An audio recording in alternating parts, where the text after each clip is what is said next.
Guys, what's up? Look at this. This is my Rump Nitor cosplay. He's a Jedi, but he actually, get this, he actually survived Order 66. Looking back, you might call the 2010s Disney's Imperial Renaissance. I mean, they'd had ups and downs in the past decades with their signature film output, but the 2010s saw them find something like complete cultural domination thanks to their Marvel acquisition. It seemed like, buoyed by that success, Disney saw a chance to launch a twin assault on a second front with a new Star Wars trilogy, which, as we all remember, they pushed just as hard as its caped counterpart. I think this strategy included two tiers of movies. There were the individual character-based Marvel movies every year to populate theaters, along with things like Disney Pixar projects. This is the kind of movie that it seemed for the majority of the decade to have just a permanent real estate spot on movie theater marquees. The second tier of movies were major tentpole releases, things like Avengers movies, sequels to properties like Frozen, and Star Wars Trilogy entries. This is the kind of movie with a combined budget of $500 million that was considered a failure if it didn't break $1 billion. The output of this tier of movies seems to have kind of stagnated lately. Do you feel it too? I think we can all pretty much agree that the Star Wars sequel trilogy era is pretty much over. I would say that era started in 2015 with The Force Awakens that kicked off everything and stretched basically until 2023 when people ended up realizing that even The Mandalorian, which was then starting its third season, was not able to sustain itself. So what do we make of it now that it has run its course? I mean, I think you'd be hard-pressed to find anyone who would call it a perfectly executed endeavor. In fact, the consensus now that there isn't much of an ongoing story to be invested in seems to be pretty negative. This sort of thing happens sometimes, and I'm not saying this is true of all fans of the Star Wars sequels, but there's much more incentive to vocally like something when that thing is ongoing and can be rooted for. That contingent has now gone, and the people left with anything to say about these movies pretty wholly don't like them. Well, what do I think of them?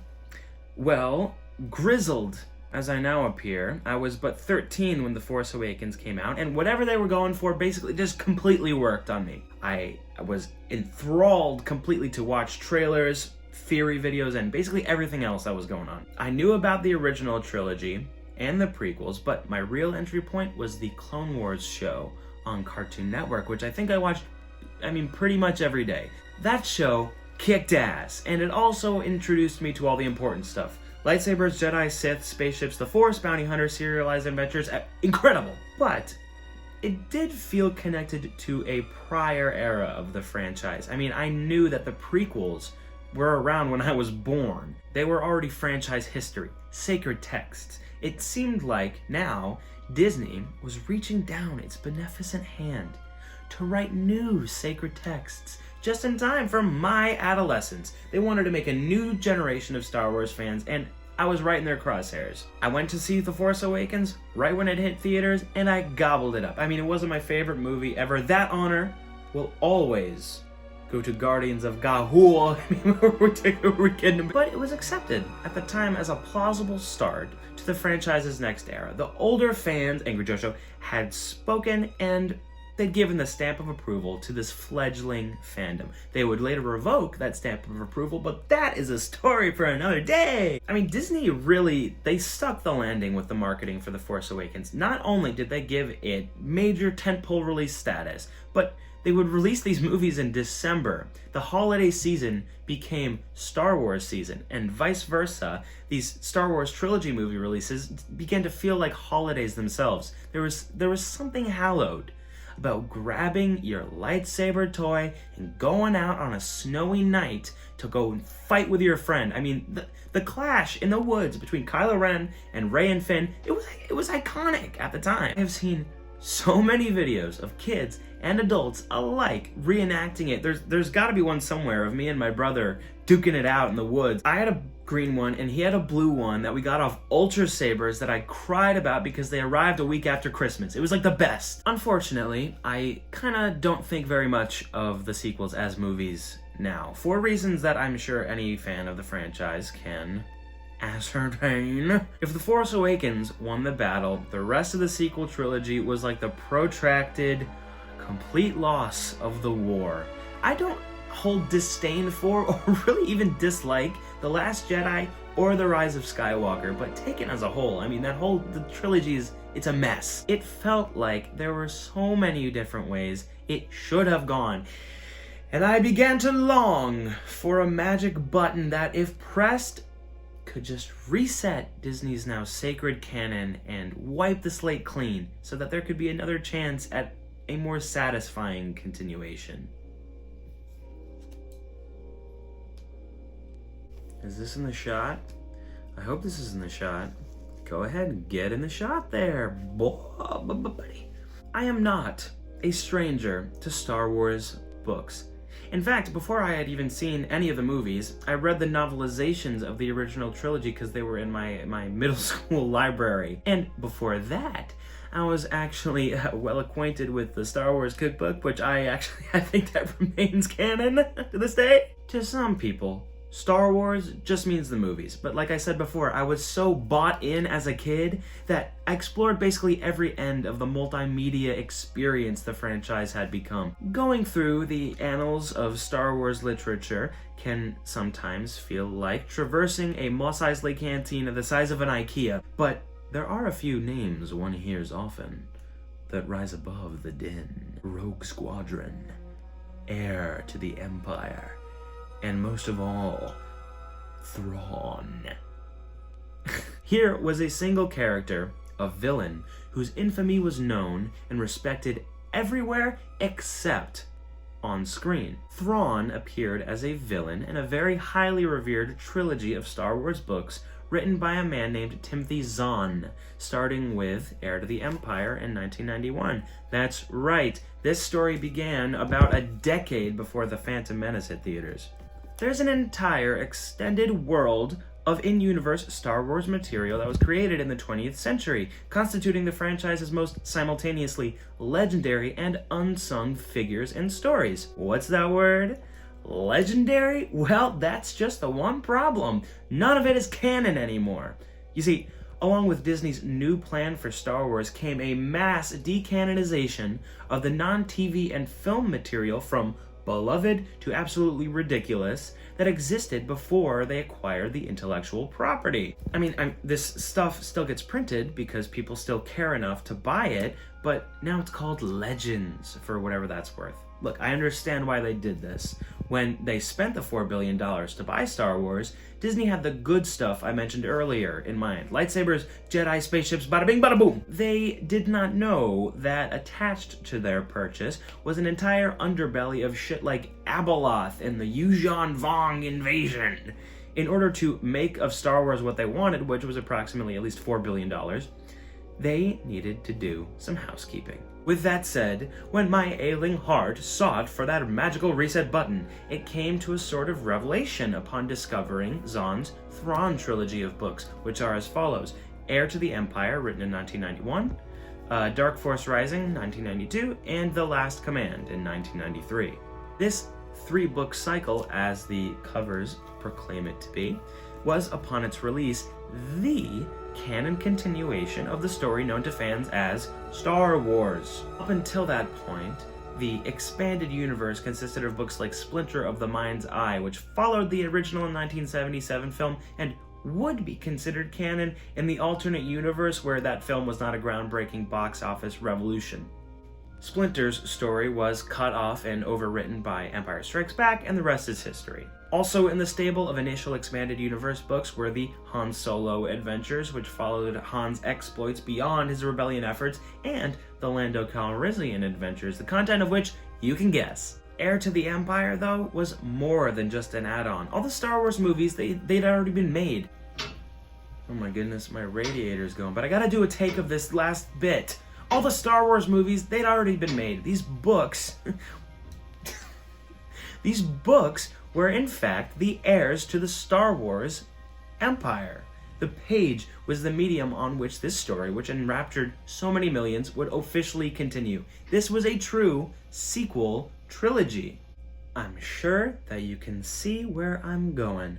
Why not see? Why not just have a little look and see whether or not this continuation was more worthy than the one that Disney replaced it with? Oh, you want to see it too? Why not at least just read the first one and compare it with The Force Awakens and report in an internet-friendly video essay whether or not my heart can even handle another vision of the Star Wars sequel, along with other findings? Well, I'm glad you asked, because that's exactly what we're gonna do today. Hit it, Johnny!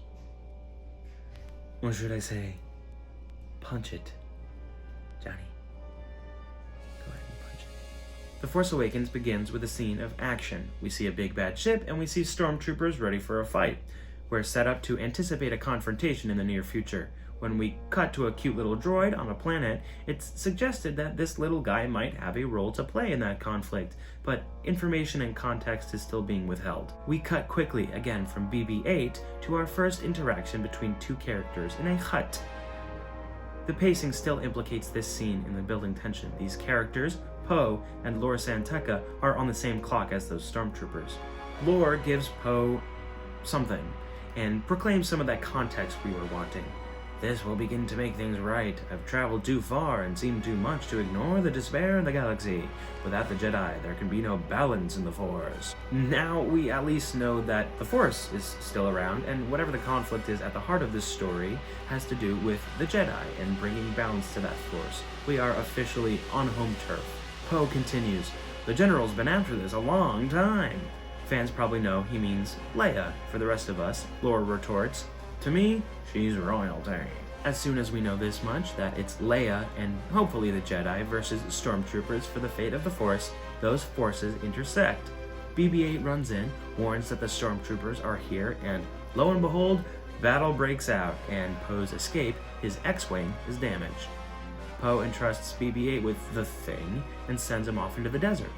Back in the action, we get the perspective of a single stormtrooper. His comrade dies, smearing blood across his helmet in his last moments. A dark figure in a scary helmet arrives and makes a beeline for Lor San Tekka. They exchange a few hostile words. The scary guy knows a thing or two about the Thing, knows that it's actually a map that leads to the Jedi, and not just any Jedi, but Luke Skywalker himself. Poe watches the exchange, and when the scary guy cuts old Lor San down, Poe instinctively cries out and shoots at this villain, who whips around and with an outstretched hand, force freezes both Poe and his blaster shot. Poe is apprehended. An elite-looking caped trooper asks after the villagers, the witnesses, and the scary guy orders that they all be killed. All the troopers fire on them except for the one with the blood-streaked helmet, who cannot bring himself to perform such cruelty. This is noticed by the scary guy before he leaves. Back at the X-Wing, troopers report no object of interest there, and the craft is blowed up. This beginning does a lot of character establishing for us. We've got our nervous but trusted droid, our headstrong rebel, our villain with a hint of insecurity they're eager to hide, and a soldier of evil beginning to question their duty. We also have Lor and the elite trooper, but for the sake of brevity, I'm gonna cue you into the fact that neither one of them ever come up again. The introduction of our protagonists is, rightly, the film's first order, pun intended, of business. The formula for good Star Wars requires something of a band of principal characters at the heart of each trilogy, whose interplay evokes the banter between Han, Luke, and Leia in the original films. The Force Awakens knows that the sooner it can get these principal figures together, the more like Star Wars things will begin to feel. So our film begins at an inflection point where two of these characters, Poe and the trooper known as FN-2187, inadvertently meet. At the end of the sequence, the map has not been delivered, but has been kept from evil at great cost. We're not given any hint as to BB-8, now the carrier of our hero's hope, is going to get on in the desert, only that something better come along and help out. Heir to the Empire also begins on the eve of action and from a distinctly imperial perspective, but its pace is a lot more measured. We begin on the bridge of a Star Destroyer. A senior officer, Captain Pelion, receives a report from his subordinate. Scouts sent by the Star Destroyer have recovered information from a planet aligned with the New Republic, and that there is a small possibility that those scouts are being pursued back to Pelion's ship, the Chimera. Considering this chance negligible, the captain ventures to the chamber of his superior, Grand Admiral Thrawn. Pelion finds the Grand Admiral meditating amidst a sea of holographic artwork. After receiving the information about the scouts, Thrawn responds that, in fact, pursuit by who he calls the rebels is imminent, though his confidence is not shaken. His prediction is then confirmed. The intercom blasts with the announcement that the Chimera is under attack by several New Republic ships. Pelion's initial commands to flee are superseded by Thrawn, who orders the destroyer and its surrounding ships and fighters to engage. His inferiors are confused by his orders, but their obedience does not waver. Thrawn explains that, through an initial sentry engagement, he identified the species of alien in command of the Republic force. Through the study of that species' art, he derived their incapability to respond to the specific military maneuver the Imperials were now executing. "Learn about art, Captain," Thrawn says. "When you understand a species' art, you understand that species." The two watch through the view screen over their crushing and inevitable victory.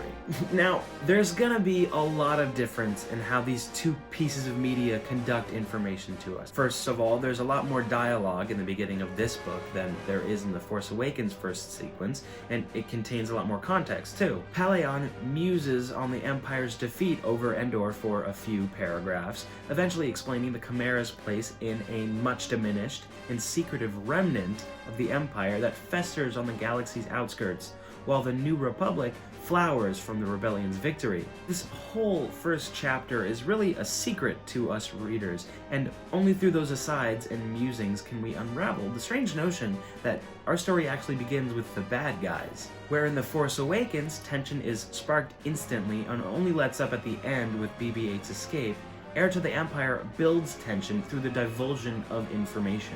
We know that the Chimera is possibly in danger, but Thrawn's stoicism in the face of that danger makes us question the threat that the Republic poses. As the latter's ships appear and then close in, we as readers wait on Thrawn's every word. We understand that the narrative won't likely kill him off mid-monologue, as it were, but Thrawn remains mid-monologue for the entirety of the book.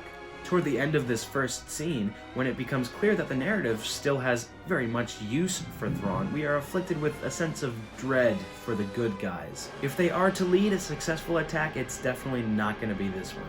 That glimmer of hope in BB-8 isn't even there. The heroes we have yet to meet are narratively 2 steps behind Thrawn already when this scene ends. In terms of villain intros, I think Thrawn wins here over the scary guy, who I'm just going to call Kylo Ren from now on, from The Force Awakens. Thrawn has essentially made himself the main character of the book in this first scene, without showing any weakness, the way that Kylo does when Laura is able to get under his skin. That makes Kylo seem like less of a Vader figure and more complex, which is cool, and does pay off later on in the movie, but it contributes to the larger issue the sequel movies have with their antagonists, or lack thereof. We might get to that later. Much love to Kylo Ren! Continuing with Heir to the Empire, we next visit the 3 main characters of the original trilogy, reintroducing them to us as they've carried on 5 years since we saw them last. First is Luke Skywalker, who we meet convening with old Ben Kenobi on Tatooine in what turns out to be a dream. Ben has lingered on as a ghost for long enough, and says that this dream is the last that Luke will see of him for a long time. Luke protests, but to no avail. "Then I am alone," he thinks. "I'm the last of the Jedi."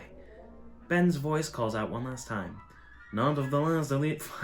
Not the last of the old Jedi, Luke. The first of the new."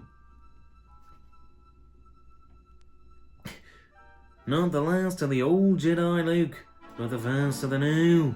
That's how he sounds. Skywalker wakes up and goes for a nighttime walk. We see that he's been staying in the Imperial Palace on Coruscant. C-3PO shows up to check on him, and Luke deduces that Leia, also staying at the palace, must have sensed his stirrings through the Force and sent the droid for him.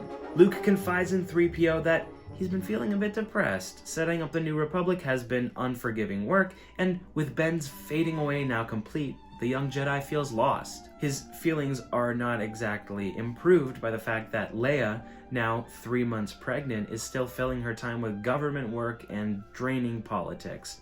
He reaches out to her and the twins that she carries through the Force and meditates sadly on the as-yet unfulfilled promise of the New Republic. I think that Timothy Zahn's portrayal of Luke Skywalker in this book is one of its highlights. I mean, many scenes reminded me of Luke specifically in The Empire Strikes Back, striking a balance between his individuality and a growing sense of wisdom and responsibility. Some people don't like Luke much. I like him a lot. He goes from being a farm boy to one of the most consequential people in the galaxy, and I like that his instinct is not to fear that power, but to wield it as far as his good nature allows. This book plays around a lot with the Force and its capabilities, which I found very interesting. We'll get to that later, but that's one of the areas where this canon differs very much from the one that we've come to know. Elsewhere in the palace, Leia is having trouble sleeping. She tries to reach out with the Force to turn off her bedside lamp, which doesn't work. Her assistant, Winter, enters and the two talk, relating over the difficult political work that they both, especially Leia, have to shoulder every day. Leia is concerned with Luke. She knows that something is bothering him, but she can't put her finger on it. She misses Han Solo, who's off on a contact mission. She dismisses Winter and wishes her twins goodnight before reaching over to turn off her bedside light. Han Solo's mission finds him in a familiar place, Mos Eisley Cantina on Tatooine. Chewbacca and him are sitting in a booth waiting on someone. That someone, Dravis, arrives, and the two parties begin tentative negotiations over an offer of Solo's. The New Republic wants cargo ships and their pilots to get trade going. Han happens to have contacts in a galactic underbelly of smugglers and criminals with a veritable armada of cargo ships at their command, and Dravis is one of these. He doesn't hate the offer, but doesn't love Han's new respectable position with the New Republic. Without agreeing or disagreeing, Dravis leaves us with some info. With Jabba gone, the chief of criminal operations on Tatooine is a guy named Talon Karrde. Wait! Let's pause here for a moment. The way the story has been moving in this book is already way different from how it is in the movie. I mean, I guess I should have expected this. The two mediums are indeed very much different, but I mean, I wasn't expecting them to be so hard to compare side by side. For example, The Force Awakens does not have time to devote entire scenes to showing us individual characters and whatever their state of normalcy is. We learn that Poe is a headstrong Resistance pilot, but the point of that first scene in the plot was to get the map to BB-8 and have the First Order take Poe prisoner. The plot of Heir to the Empire does not progress very much in these vignettes of our trio. Luke is depressed, and now without Ben's guidance. Leia is weighed down by political work and goes to bed. Han tries to get a ball rolling, but it's inconclusive. As readers who have seen the original trilogy, we want to know how our main three are doing, especially once we understand them to still be the main characters, and these scenes serve to inform us about how their lives have changed. In a movie, this information likely would have been communicated to us in the background of a scene with a specific plot purpose. Thrawn gets most of the scenes of that sort in Heir to the Empire. He is proactive, and he makes moves that impact the story, while showing us who he is along the way. You might even call him the book's protagonist.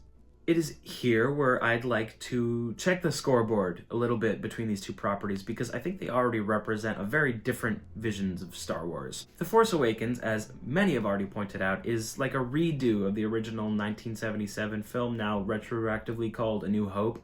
Its storyline is one we've heard before, but the story is not the point. The point is expansion of the franchise's world, opening up an entirely new point in time in the galaxy and populating it with stuff.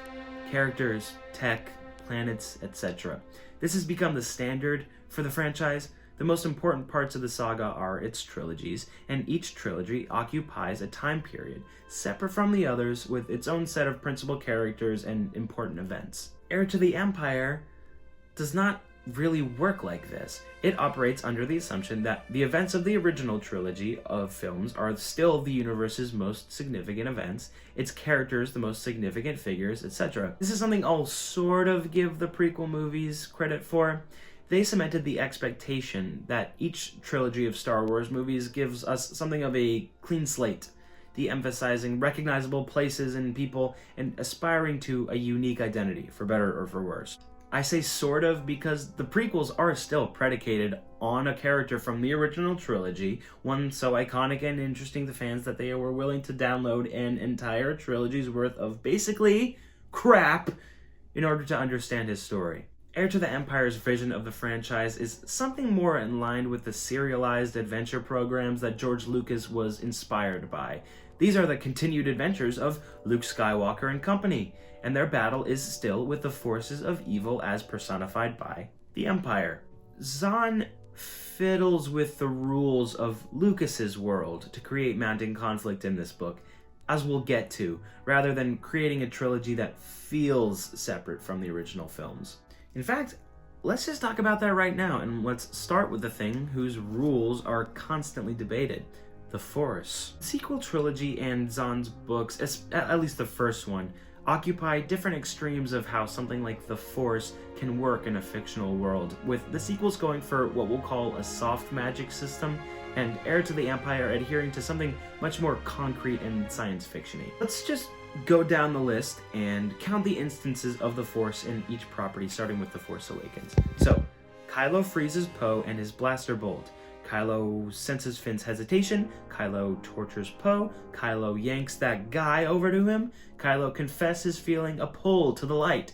Rey has a vision of the past and the future. Kylo freezes, reads the mind of, and then knocks out Rey. He interrogates her. She flips the script and interrogates him. Rey mind tricks a stormtrooper to release her. Kylo senses Han Solo on Starkiller Base. He does it again. Leia senses Han's death. Kylo disarms and throws Rey. Kylo pulls at the Skywalker lightsaber, which so does Rey, and she wins out. Oh my god. Rey calms and fortifies herself with the Force for a second win during their fight. Bada bing, bada boom. I mean, this movie uses more Force than... We're not even gonna make that joke. I mean, it makes sense. It's in the movie's name, and really, this movie kind of requires the Force for its plot to function.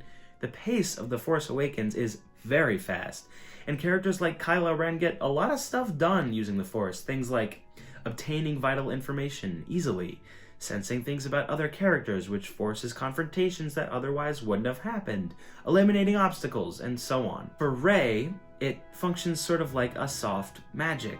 Like in a lot of anime, she finds herself capable of new powers upon completing personal revelations. Think about something like Naruto. Dude wants to learn a power and he can't master it. Simultaneously, he's battling with some angst from his past. In the middle of a fight, he has a flashback that lasts 4 hours, wherein he solves his angst and he exits the reminiscing, suddenly capable of the ninja power he was having trouble with.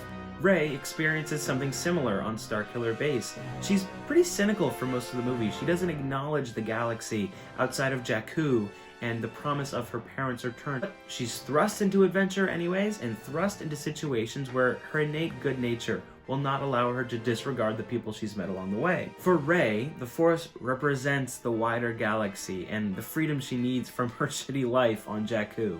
When she begins accepting her friendships and a higher responsibility with the Resistance, she begins getting stronger with the Force. This is most explicit in her fight with Kylo, where simply remembering that the Force exists, and by extension Luke Skywalker and her new journey, gives her a power-up and the final upper hand. The importance of the Force in The Force Awakens was inevitable. It's a movie predicated so much on nostalgia that the Force had to have a thematic, meta role, because people going to see the movie already care about the Force. I mean, it's honestly funny to think back to A New Hope and to think about how much less useful the Force was to those characters on a scene-to-scene basis. Vader chokes some random guy, but that doesn't locomote the plot. It simply informs us about Vader's intolerance of the faithless. Ben senses Alderaan getting blowed up, but Alderaan being gone doesn't really change the trajectory of our character's actions. It simply informs us that the Empire means business. It's only near the end, at the zenith of the movie's tension, that the Force actually enables our protagonist to change the course of the story, and I'd argue that that makes it even more impactful. The fact that, despite it not having helped functionally before, he chooses to put his faith in the Force during the moment of ultimate consequence in A New Hope tells us a lot about Luke, and creates some real tension before he's vindicated by the Death Star's destruction. Just, don't get me started about how well A New Hope works as an isolated, self-contained story. It's not worth it. On the other hand, Heir to the Empire takes the Force as established in the original trilogy and sort of pokes and prods at it. Whereas The Force Awakens delights in giving us new Force abilities to awe and inspire us, Heir to the Empire mainly limits the Force entirely. Thrawn is working on a puzzle to destroy the rebellion, and piece number 1 is the planet they were harvesting data about in that first sequence. It's called Merkur. A species indigenous to Merkur, the Ysalamiri, the Salami? Goodness. This is a nice, docile little creature that completely nullifies the Force in an area surrounding it. This is a huge deal for the franchise, and frankly, makes the decanonization of the entire Thrawn trilogy understandable.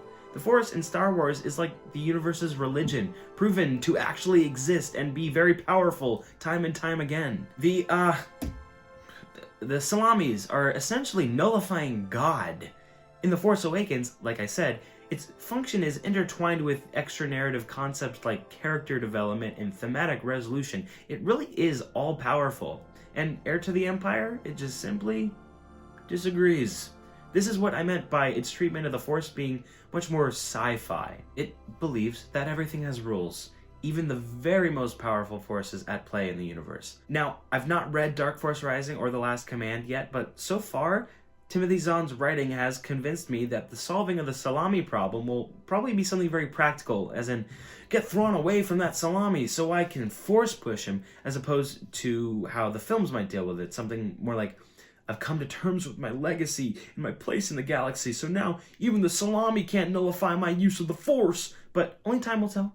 This difference, the soft versus sci-fi portrayal of the Force, is one I've not heard brought up about these books as opposed to the films, but I think either version has the capacity to turn off a significant portion of Star Wars fandom. I think we saw that with people's criticism of Rey using the Force so much and so efficiently when the rules hadn't really been specified. I've mentioned the original trilogy and the sequels and Zahn's books in relation to the Force. Let me address the prequels by saying that the midichlorian stuff is the most stupid poo-poo thing I've ever heard, and it ruins everything about all the shit I just said. It's not DBZ. We shouldn't be power scaling with numbers in Star Wars. It is above all else a story, and the Force helps tell that story. There should always be a softness in how the Force works, which is what makes Han's "that's not how the Force works" line in The Force Awakens so funny. There are so few rules to how it does work, but we can still identify something it can't accomplish. Here's my hot take. Here's my real hot take for the video. Midichlorians are frankly a worse idea than anything from the sequels, and I'm very glad that they basically wiped that whole thing from existence after The Phantom Menace. In Heir to the Empire, the Force mainly manifests as visions, though unlike in Force Awakens, those setups actually do pay off. I'm looking at you, Knights of Ren. Come on now. The Imperial Remnant, led by Thrawn, they get their salamis in another proactive move, and basically are the main arbiters of the Force from that point on, mainly through another acquisition, the recruitment of a Dark Jedi. The word Sith, I don't think had been invented at that point, named Jorus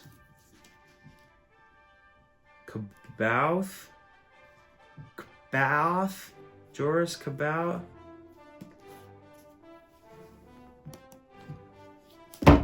Please! This guy brings our attention to not a new Force ability per se, but more of a rule retroactively imposed upon events that have already taken place called Battle Meditation. Basically, your Jedi or Dark Jedi meditates in range of a fighting force and makes them fight better. According to the Emperor practiced this during the Battle of Endor, which I kind of find a little weird. Zahn seems to believe that the rebel victory in Return of the Jedi was in need of justification. The tide only turned, it is suggested, when Anakin put an end to the Emperor himself, canceling the meditation and depowering the Imperial troops. I'd like to inquire, did the meditation extend only to the belligerents of the space battle above the moon? If so, the Emperor is forgetting his ground troops, and if not, why did those ground troops get whipped by a bunch of teddy bears? I understand that battle meditation was introduced in order to bolster the threat of the Imperial remnant, and I'm excited to see how it's used going forward, but I think it's an example of the story trying too hard to adhere to these sci-fi rules. I mean, the original trilogy, especially here, is the sacred text. Nobody is questioning those events, so fussing with them only creates issues. Another difference between The Force Awakens and Heir to the Empire is sense of scale. Ah, my shoulder. It hurts to sit. What's going on with me? The sequel film moves at a brisk, adventurous pace whose events are lubricated with the use of the Force. This allows for a lot of fun stuff to happen on screen, but I think ends up negatively affecting a few S words. Scale, stakes, and shit. In Heir to the Empire, our heroes never really come face to face with Thrawn. They learn about him, they escape him, and in the book's climax briefly have a space battle with him, but there's no direct contact. In The Force Awakens, the heroes and villains are practically roommates. Poe talks to Kylo a bunch. Kylo picks out Finn from a crowd. Rey and Kylo meet up like 3 different times. Finn and Kylo duke it out, and these interactions prove fatal to nobody. Each time there's a cunning escape or a reason for somebody to be kept alive. I don't mind Kylo Ren being a very active pursuer who likes to get personal with his victims, but he ends up coming off as kind of ineffective. His numerous brushes with our heroes make the story feel kind of small, punctuated awkwardly with these massive events like Starkiller's destruction of the entire Hosnian system, or the sequels place the capital of the New Republic. It's a direct callback to Alderaan's destruction in A New Hope, but the sequels suggest that the New Republic is a prominent political force when these movies take place, a fact that seems distorted when they won't stop calling themselves the Resistance. Where is the New Republic's army in all of this? It seems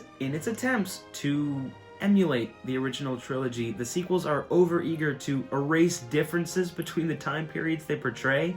As viewers, we expect to see the consequences of the Rebel victory at play in the sequels, but The Force Awakens shuts that down as its first order, yeah baby, of business. Shame. Heir to the Empire, on the other hand, does basically the opposite extreme. In typical Star Wars fashion, the book switches at a refreshing pace between intertwining storylines. One of these is concerned specifically with New Republic political affairs, and I am afraid to report to you all that it's not the book's highlight. Let me try and summarize it. Admiral Akbar is being defamed by this Bothan, this dude, and his name is literally Failure. And he's bad news. He mainly acts between scenes, making strides whose consequences we don't really feel, and we're not even really sure what will happen if he does succeed. There are rumblings of an Imperial agent within the New Republic, and it might be Failure, but nobody pursues this. Look, it's a great contrast from the sequels that we actually spend time on Coruscant, and that the difficulties of government are addressed and wear on our main characters, but it is not terribly engaging. I mean, maybe this will change in the 2 following books. Hey, Coruscant hasn't been blowed up yet. That's a start. But overall, the balances of power portrayed in Heir to the Empire and The Force Awakens couldn't feel more different. The movie features a suddenly all-powerful First Order bearing down on a meek resistance who evade and outforce them at every turn. The book features a barely stable New Republic contending with an enemy that grows more powerful every day, culminating in a battle whose outcome suggests that the scales have finally tipped back in the Empire's favor. Here's something weird about Heir to the Empire: old people! It is clear that Zahn in this book views Star Wars as the story of Luke, Han, and Leia. This is fine. It's just worth acknowledging that Heir to the Empire does not elect to introduce any successors to our heroes, or really any main characters made specifically for kids to latch onto. I just think that this is another way that Zahn's narrative differs from what we have come to expect from Star Wars. This story is all around a little more grown up than the original trilogy, in which Luke himself was the adolescent insert for a while. We'll see if the other books simply continue to grow up, as it were. I mean, it wasn't uncommon for the serialized adventure stories Star Wars drew on to feature much older protagonists than we're used to today. The gentleman adventurer archetype they employed has sadly fallen out of fashion since the mid-20th century, but I think Heir positions Luke Skywalker in a role reminiscent of it. He is attached to the New Republic, but a free agent, with a personal X-Wing and a suite of special powers at his disposal. The sequel movies don't have anything of this sort, which for some might make Zahn's book feel a little more dated. I do not mind it myself. Oh my god, I haven't even mentioned Mara Jade, and that's because I don't really like her very much. Her whole character is wanting Luke Skywalker dead, and she passes up like 5 opportunities to just kill him herself. They had better have a nice twist prepared with her that's not just like her ending up liking Luke, because she's got a cool backstory and would probably work well with Thrawn. I don't know. I guess we'll see. So, comparisons aside, let's ask an interesting question. Could Heir to the Empire be its own Star Wars movie? My cynical answer is obviously not. Disney struck it from the canon and have cannibalized its content for material in shows like Ahsoka already.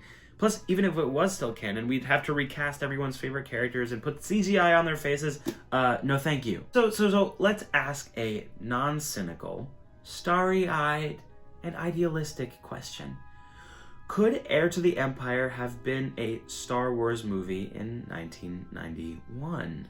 My non-cynical, starry-eyed, idealistic answer to this is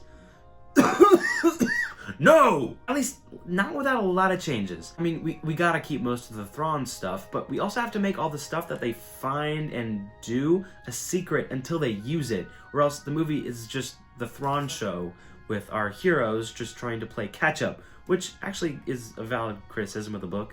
Speaking of, we would definitely have to streamline some of that world-building stuff with the main 3 to take up less time, find a visual way to show Luke being depressed, find a visual way to show Leia having trouble doing politics while pregnant, etc. We can keep the main 3 going to Bimisari, bro.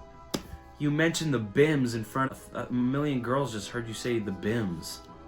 We can keep the main 3 going to Bimisari together, and their attempted diplomacy getting disrupted by the Nogri assassins, which causes them to split up for a bit. Luke returns to Dagobah, Leia does some political intrigue, and Han and Lando link up. And discuss mole miners. Luke and Leia join them again just in time for Thrawn to attack and steal said mole miners. Leia goes into hiding on Kashyyyk for a cool alien planet sequence.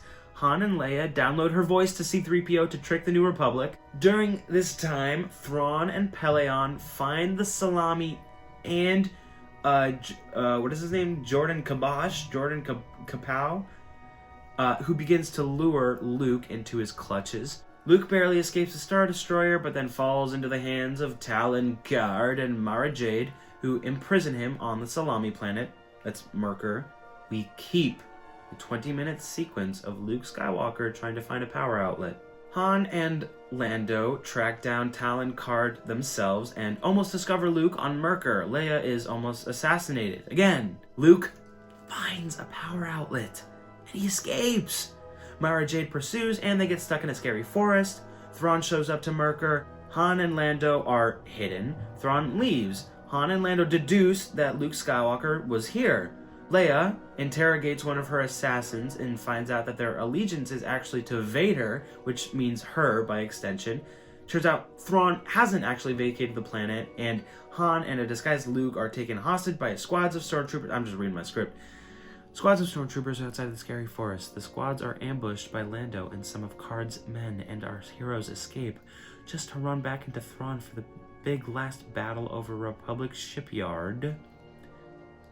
which they have, unlike the Resistance. The Imperials have obtained and completed a cloaking device that allows them to get the jump on the Republic and use the stolen mole miners to steal a few star cruisers. Our heroes figure out the situation and repel the Imperials, who retreat. But shock and awe!